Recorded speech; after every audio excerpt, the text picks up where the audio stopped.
মাদের বায়ানে আর একটা জিনিস রয়ে গিয়েছে, সেটা হলো কায়দা।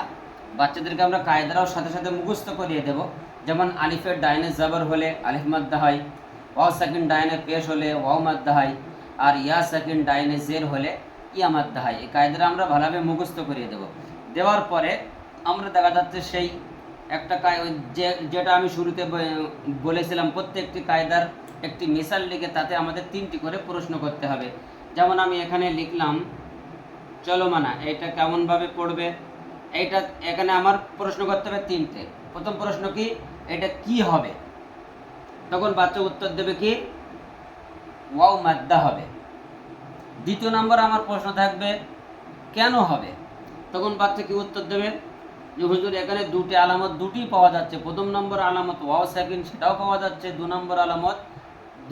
নম্বর আলামত যে তার পূর্বের অক্ষরের উপরে পেশ থাকতে হবে, সেটাও পাওয়া যাচ্ছে। অর্থাৎ ওয়াও সাকিন তার পূর্বের অক্ষরের উপরে পেশ পাওয়া যাচ্ছে বলে এখানে ওয়াও মাদ্দা হবে। 3 নম্বর আমার প্রশ্ন থাকবে যে কেমনভাবে পড়তে হবে। তখন বাচ্চা উত্তর দেবে কি, যে এক আলিফ পরিমাণ টান দিয়ে পড়তে হবে। কি হবে, কেন হবে, কেমনভাবে পড়তে হবে। কি হবে, ওয়াও মাদ্দা হবে উত্তর।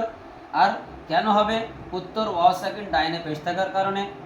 আর 3 নম্বর হবে যে কেমনভাবে পড়তে হবে, তো তার উত্তর হলো যে এক আলিফ পরিমাণ টান দিয়ে পড়তে হবে। ঠিক সেম ইয়া মাদ্দার ক্ষেত্রেও, আবার সেম আলিফ মাদ্দার ক্ষেত্রেও একই, যেটা কি হবে, আলিফ মাদ্দা হবে। কেন হবে, আলিফের ডাইনে জবর এসছে বলে। কেমনভাবে পড়তে হবে, এক আলিফ পরিমাণ টান দিয়ে পড়তে হবে। এটা কি হবে, ইয়া মাদ্দা হবে। কেন হবে, ইয়া সাকিন ডাইনে জের এসছে। কেমনভাবে পড়তে হবে, এক আলিফ পরিমাণ টান দিয়ে পড়তে হবে। তো এই যে 3টি করে প্রশ্ন, আমরা প্রত্যেকটি কায়দার শেষে 1টি 2টি 3টি করে আমি উদাহরণ লিখলাম, লিখে আমি সেখানে বাচ্চাদেরকে প্রশ্ন করলাম। যখন বাচ্চা পরিপূর্ণ বুঝতে পারবে, অবশ্যই সে কিন্তু সঠিক উত্তরটাই দিতে পারবে। নইলে কি হবে, যদি আমি জিজ্ঞাসা করি যে কি হবে, হয়তো সেটা বলে দিল যেখানে ওয়াও মাদ্দা হবে, কেন হবে বাচ্চার বলতে পারছে না।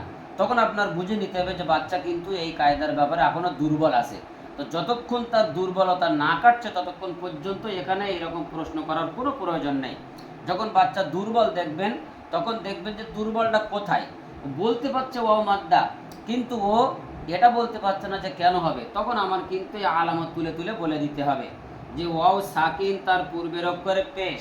আর আমরা এখানে পড়েছি ওয়াও সাকিন তার পূর্বের অক্ষরে পেশ থাকলে সেটাকে ওয়াও মাদ্দা বলা হয়, যেহেতু এর দুটি আলামত দুটি পাওয়া যাচ্ছে বলে। যেখানে সমস্যা, যেখানে তার দুর্বল, সেটাই বুঝিয়ে দিতে হবে। শুরুর থেকে আবার বোঝানোর কোনো প্রয়োজন নেই। এইভাবে বাচ্চাদেরকে যদি আমরা পড়াই, তো তার দেখা যাচ্ছে মনোবল নষ্ট হবে না, তার মন মানসিকতা নষ্ট হবে না। আমরা মাঝে মাঝে কী করি, কোনো কায়দায় যদি বাচ্চা দুর্বল থাকে, তা আমরা আবার শুরুর থেকে তাকে মুখস্থ করতে বলি। তখন বাচ্চারা দেখা যাচ্ছে যে নিরুপায় হয়, ভালো লাগে না, তার মধ্যে বক্তব্য আসে না। কিন্তু তা না, যেখানে দুর্বল সেখানে তাকে সারাই করতে হবে। যেমন কিনা একটা গাড়ি রাস্তায় চলতে চলতে যদি তার চাকা পাঞ্চার হয়ে যায়, আর গাড়িটা যদি বড় গাড়ি হয়, তা কখনোই কিন্তু সেই গাড়িকে আমরা ঠেলে ঠেলে গ্যারেজে নিয়ে যাই না।